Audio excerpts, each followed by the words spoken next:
Chad here from CNR Reviews. We got Ryan behind the camera today, and we're going to be doing a comparison video today of two really popular 22 pistols. Now, 22 pistols are a lot of fun. A lot of people scoff at them because they are 22s, but they're great training tools, especially the ones that we have. They're very common to two different types of guns. Let's go ahead and show them to you. First, we have the Smith & Wesson M&P. This is basically a full-size M&P, but it's in a 22. So if you own a full-size M&P and you don't want to shoot a 45, 40, or 9mm because they're too pricey all the time, this is the next best thing. You can get one of those big bulk packs and shoot all day long for 16, 17 bucks. We will show you what it comes with here in just a second, but let's show you its competitor. And this is one of the most popular 22 pistols out there. This is the Mark III 2245. Now this is in common with a 1911, and the reason why I say that is because of the controls. You have the safety back here, you have the slide release. They tried to kind of semi-mimic the 1911. So these have some common features, guys, and let's go ahead and let's talk about what they come with real quick. The M&P comes with one magazine. It's a 12-rounder though. Makes it really nice. So you get one 12-round mag. It does have a threaded barrel, and so you do get the attachments, plus it does have adjustable sights. Now I have to thank Smith & Wesson for something. In their manual, they actually tell you how to adjust the sights. If you turn clockwise, it does this. If you turn counterclockwise, it does this, and they tell you the whole thing. Ruger does not. Okay? Ruger's sights are fully adjustable, and you have to get a stinking little... you have to get a jeweler's screwdriver. Yeah, jeweler's screwdriver to actually get it to move around. So, something like this. Because the flatheads are just so stinking tiny, guys. But both these guns are both windage and elevation adjustable. Now this gun comes with two magazines. They are 10-rounders. So the Smith & Wesson's kind of odd having just the 12-round mag. And in some ways it actually makes it kind of nice having those extra two. You can shoot just for that little bit longer, which is fun. But Ruger gives you two, Smith only gives you one, and to buy a second magazine, they're $32 plus shipping and handling and plus tax, and you have to order them from Smith & Wesson's website. The local dealers or anybody else doesn't have them yet.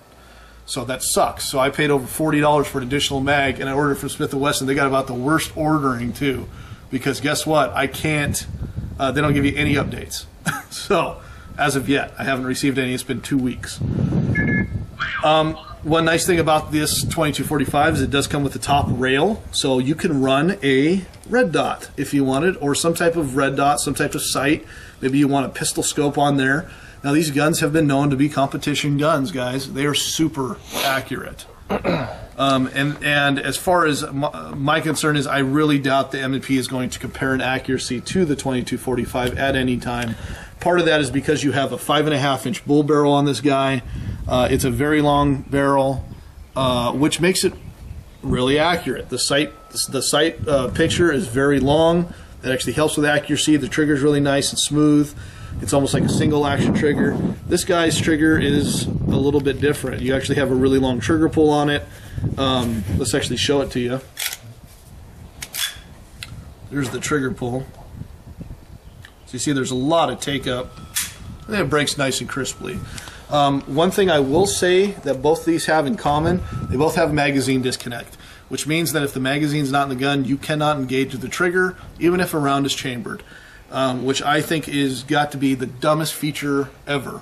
I hate it. It bugs the living shit out of me. I don't understand why companies put it in there. I know it's a safety thing. I've heard people explain, and I don't really give a shit. I'm sick and tired of the magazine disconnects. Stop putting them in guns. It's annoying as hell. Now, there are ways to take the magazine disconnect out of the Ruger. I'm not sure if there's a way to take it out of the Smith & Wesson as of yet. No, and there will probably be guys that tinker with the gun and do it, and I may do it too. So you may see a video of me messing with it because I hate them. Absolutely hate them. Personally, I don't really care. I'm not going to be carrying this weapon, so I don't care. Let's talk about price, guys, because price is really important. Now, the 2245 has tons of variants. There's a slab side 4.5-inch barrel. They got stainless bull barrels. They have longer barrels. They have Hunter editions. They have target models. They've got threaded barrel versions. They got ones with fiber optic sights. They've got ones with no grips. They got ones with pearl grips. They got, I mean, they ridiculous. And this actually does have removable grips, and you guys can actually put 1911 grips on this gun. You may have to modify them a little bit. It does have a slight bobtail there. So now a lot of people are going to know that Smith & Wesson usually has the removable grip extenders and stuff. This guy does not have those. It's a standard grip for this gun, and so this limits you to just this version. They only have one version.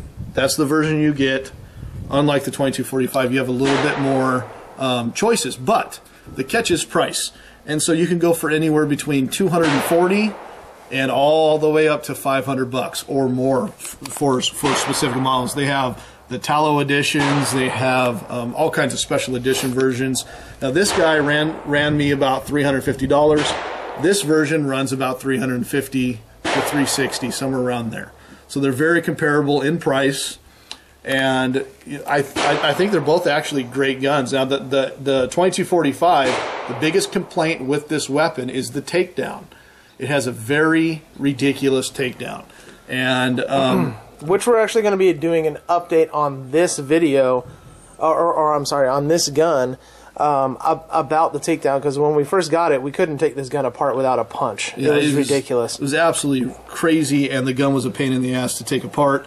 This gun has almost 5,000 rounds through it as of today, and Ryan can take it down no problem now. It loosens up. It makes it really easy, but that initial time is a pain. This guy, to take it down, you literally just flip down the takedown lever and pull it out, and the gun comes apart. It's a blowback system, and so you want to pull the slide to the rear and then pull it up and off. It's very easy to do, and we will do a takedown of this gun on video when I do the review of it. So check out that if you want to see how to take it apart. We also already have takedown videos of this weapon, and we are going to be showing, like Ryan said, a new video of it showing how easy it's gotten after thousands of rounds. Alright guys, so let's go ahead and let's do a size comparison of these two. And I'm just going to get this out of the way and talk about weight real quick. The weight on the 2245 is significantly heavier. Part of it's because it has the bull barrel, part of it also because it has the rail. I'm not going to give you specs on it because it depends on how you're running your gun. If you throw on sights and crap, this gun gets ridiculously heavy. The M&P, because it's just a normal semi-auto, it's got some weight behind it, but it's not very heavy. And most of the weight, to be honest with you, is the frame and the barrel. The slide is ridiculously light. I mean, it's like picking up paper. So let's go ahead and let's look at some size comparisons. I'm going to put the 2245 to the rear, and just to show you, we'll go beaver tail to the end of that. That's how much more the 2245 Yeah, you got a good 2.5 inches. I mean, that's crazy. Off the end. Now look at thickness. They're pretty close to the same thickness. The M&P is a little bit thicker. Mm-hmm. And then you have grip. The grip they're very similar in grip too, guys. Now, one thing you guys have to realize is that has a mag in it. I mean, they're the same size and grip. Yeah. So. But again, guys, with that long bull barrel, you're gonna get increased weight out of the 2245. So, I mean, that's definitely something you're gonna have to be looking at. And then if you add even a small red dot, this is a little BSA red dot, it actually adds just so much more weight to the front of this because you're going to want to run it towards the front of the rail. And so this gun can get surprisingly heavy. If you're going to be benching that weapon, great. But if you're going to be carrying it and offhand shooting all day, you better be prepared for a sore arm. Yeah. Because it's surprisingly heavy. It is. So, which one is better? It's all going to come down, guys, to personal preference and what you are shooting. If you're familiar with the 1911 and you want to have the 1911 mechanics or something similar to that with the grips, replaceable grips and stuff, go with the 2245. If you have an M&P or you're looking at in your new shooter, you want something with zero recoil, and you want that type of look, like the semi-auto look. You like the way the M&Ps look. This is a phenomenal option. And we will be doing a forthcoming review once we put 500 to 1,000 rounds through the weapon. So check out both these guns. We got the Smith & Wesson M&P 22 and the Ruger Mark III 2245 5.5-inch bull barrel. And a side note to this, guys, when Chad says that this is kind of a 1911 training tool, it really is. It's actually meant, the 2245 is actually meant to be a 1911 training tool. Now these are actually Pierce 1911 grips on the front. They're little grip additions that fit on the standard 1911 grips. So they have the same spacing and everything. And also, it has the same profile. It's the same thickness as a 1911. It feels exactly the same in my hand as my Kimber Ultra Carry, as my Kimber Custom 2 does, just without the beaver tail safety. So guys, check out both these guns if you get a chance. If you're at the gun shop and you're looking for a good 22, these are both viable options. We'll be doing some comparison videos between the SR22 and the 2245 and the M&P 22 and the SR22, so check out those. And if you enjoy this video, please subscribe. This is Chad, and we got Ryan behind the camera. Thanks a lot for watching, guys.